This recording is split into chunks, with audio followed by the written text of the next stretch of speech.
எங்கடி இங்கேருந்து போற? எனக்கு தேவையில்ல நீ கிடையாது.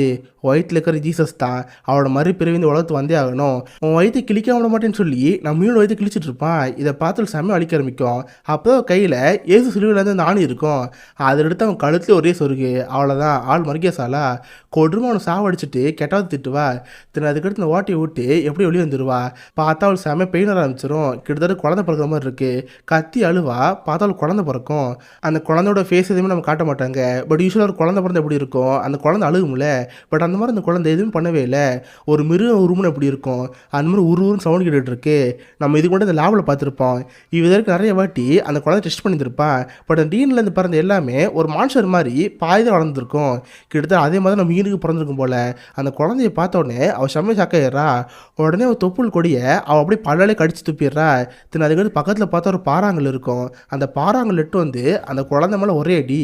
அவ்வளோதான், பிறந்த குழந்தை அன்றைக்கி மறுகேசாலா. இதை பார்த்து நம்ம மீனுக்கு ஒரு மாதிரி ஆயிரும். அவள் பாட்டு கத்தி அழுதுட்டு ரத்த கலரோடு நின்றுட்டுருப்பா.